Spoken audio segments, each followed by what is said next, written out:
Good morning, good afternoon, everyone. This is Nithya Ruff. I'm the head of open source program office at Amazon, and I also am the chair of the Linux Foundation Board of Directors.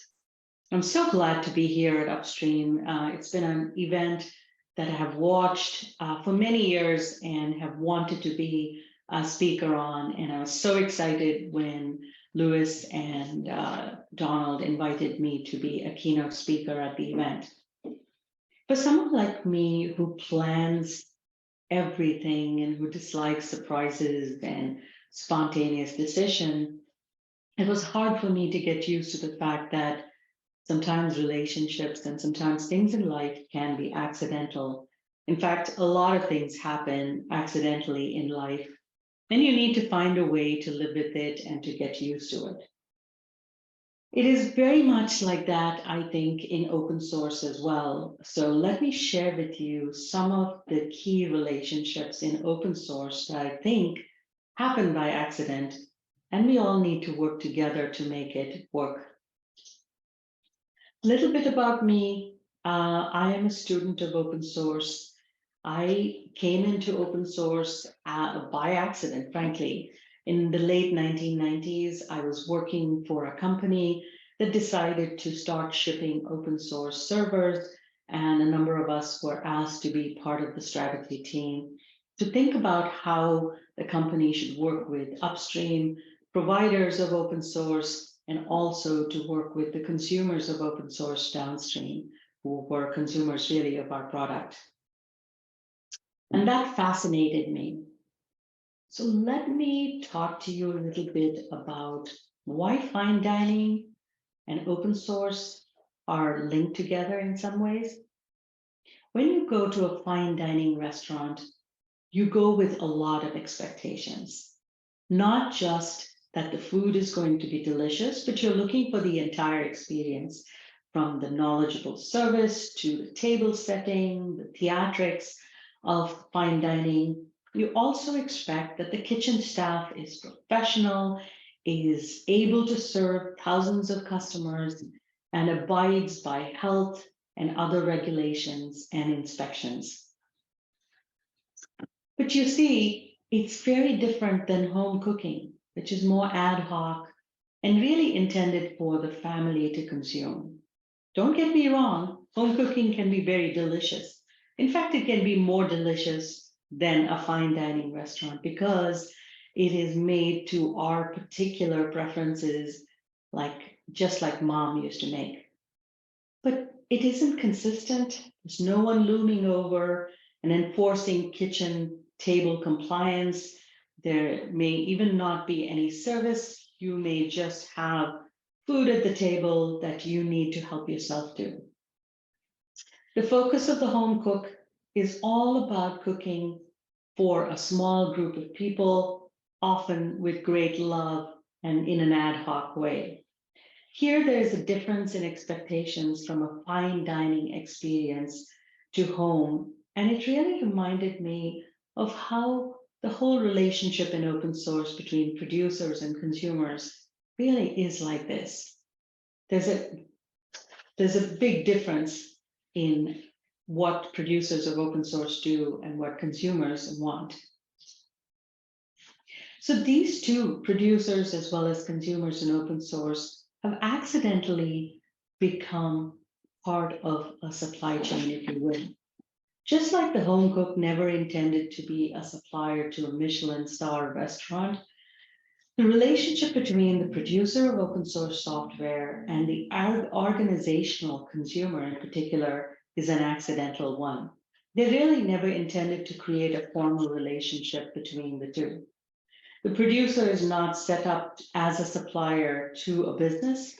They only intended to make it for themselves or for a small group of friends. And in open source, it is the consumer that worries about their needs and not the producer. It is as is, take it or leave it. The producer has no obligation to the consumer or to help you in any way. And with the popularity of open source, they have become accidental suppliers to some very mission critical users.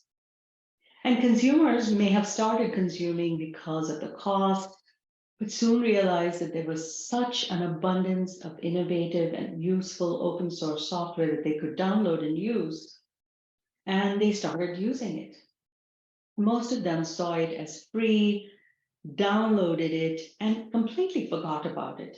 Unlike proprietary software, they didn't see any need to create a relationship with the producer of the open source software.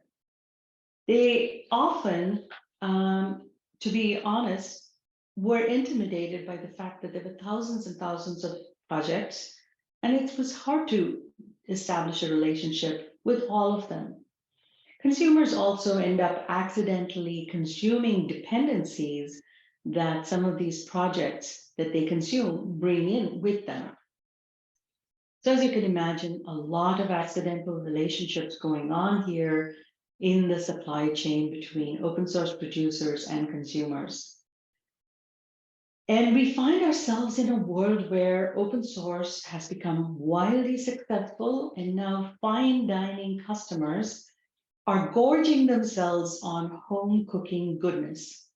But they've been suckered in by that tasty home cooking and haven't realized that their expectations are not in line with the goals of the cook. The customer is asking a lot of questions, and the kitchen chef is feeling attacked. So how do we bridge this gap? This gap between producers and consumers, which is large.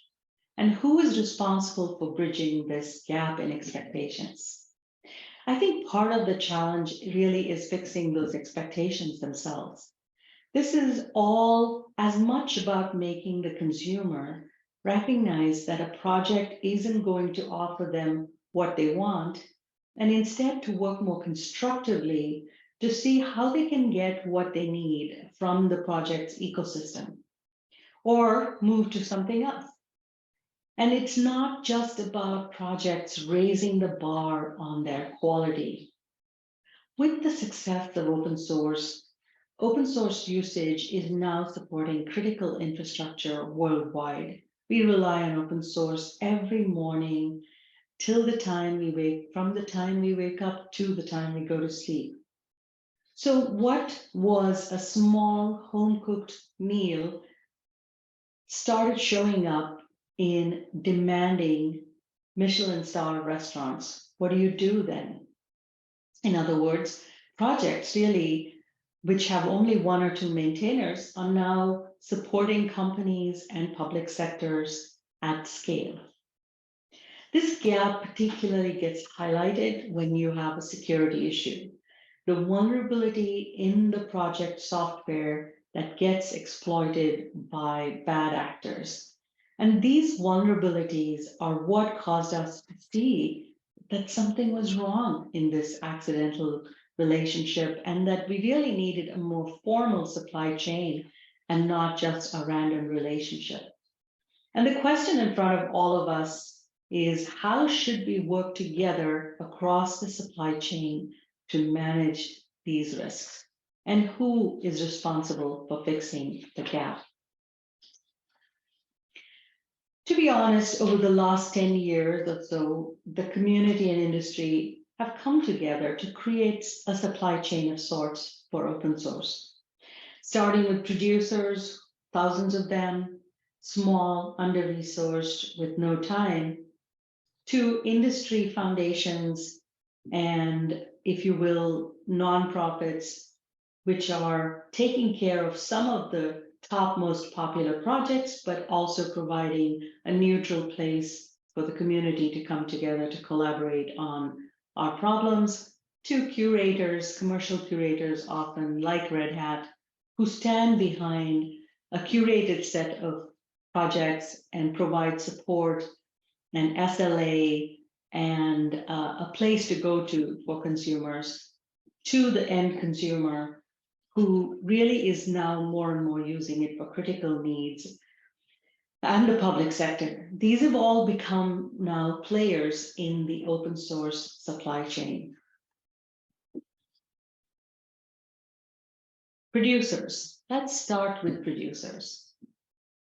Did you know that over 44% of project maintainers are solo maintainer projects?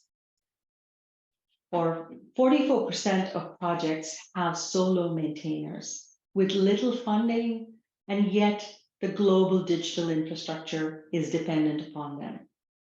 These producers are often focused on features and innovation and have perhaps little expertise, nor time, nor resources to work on security or any kind of enterprise level support. Yes, there are some top 100 projects perhaps that are hosted and cared for at foundations and companies which have better governance and better funding and communities. But to be honest, the vast majority of open source continues to be that long tail of small projects with just one maintainer or perhaps two. Maintainers often who are overburdened, volunteers, underpaid, with no obligation to support their users in any kind of contractual way. This is the set of open source producers that we should be worried about.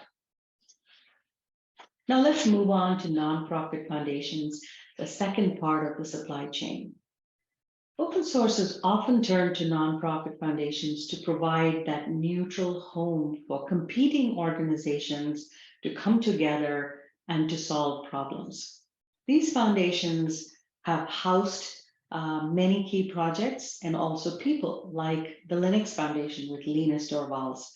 And they've also brought expertise to the table in governance, funding, marketing, community, and ecosystem.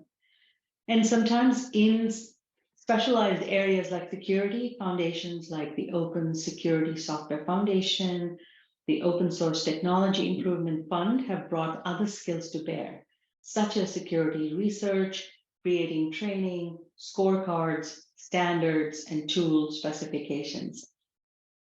These are really very intriguing foundations because they create trust. And it is important for projects to be able to connect to these foundations in order to get some of this standard guidance, which can have a massive impact on the community. Automation is another key to scaling across this large set of projects, and perhaps even standard infrastructure is important to scale and to create certain standards, if you will, across this long tail. And platform providers like GitHub are providing a lot of that, though that may make some people queasy because we are becoming more and more dependent upon one platform, and it becomes harder and harder to leave. What's really key for nonprofit foundations is more cross-collaboration and coordination across all of the foundations. Now let us look at another player in the supply chain, commercial curators and aggregators, if you will. Aggregators is really another word for those who collect and ensure that there's a high standard for a project or a set of projects. And it is like a prefix menu that a chef puts together. And it used to be support in the old model of Red Hat. And the new model is more about a company or an entity who's trusted to build a trustworthy version of that source code and audit measures the quality of the development practices. Producing security patches in the absence of an open source producer may become hard. And if a project is dead, the question that comes to mind is who comes together to support any emergent issues? Is it one curator? Is it all curators? And is there a place for curators to come together to support that particular project? Now let us look at consumers. Consumers can be divided really into two categories. When we bring in a lot of third-party open source software, the way we secure that software is really a different way to do. We are really talking about one set of enterprises who may be using open source software to provide digital experiences to their customers. And they really are in the business of banking or retail or media and technology. And for them, working with open source may not be a skill that they want to develop. So they may really rely on curators to help them and to support them. And then another set of consumers are technology providers like cloud service providers or enterprise software providers who have to become not just consumers, but also curators of the software. They need to build a muscle to work with securing components that that they themselves did not create. They need to know how to screen, track the component, keep it refreshed, and work closely with their security teams, and also find a way to work with upstream communities and build a strong relationship with key component communities. Now let's look at public sector. The public sector over the last 10 years, particularly post the SolarWinds exploit, has become a very important player in the supply chain. They have put into motion a number of actions, such as the executive order around the requirement for software bill of materials. They're also working on a Securing Open Source Security Act of 2022, all of which really help the supply chain become more secure. Europe has its own Cyber Resilience Act that's making its way through their legislation. And what is needed in all of these policies is more early and often involvement of open source entities like foundations and producers so that we can get the right feedback on the policies back to the policymakers. And this is really important because some of the regulations like the CRA, for example, could harm the pace of innovation by causing undue burden on already overburdened volunteer producers. And some initiatives like the software bill of materials are in early stages of implementation and have more work to do to be effective. More than anything, I think in the public sector, we need all of us to work together across geographies so that we are not implementing multiple regulations and multiple factors to consider when we are working across the globe.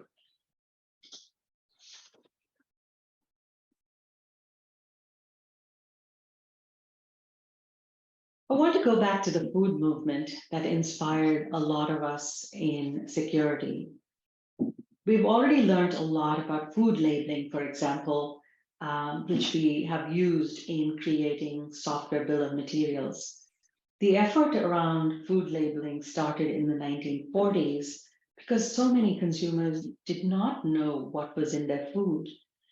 And this took many years to mature to the level it is now, where the average consumer finds it useful and they know what they're consuming, they can make smart choices and also learn how to use it in their everyday diet. Another movement that inspires me is the farm to table movement.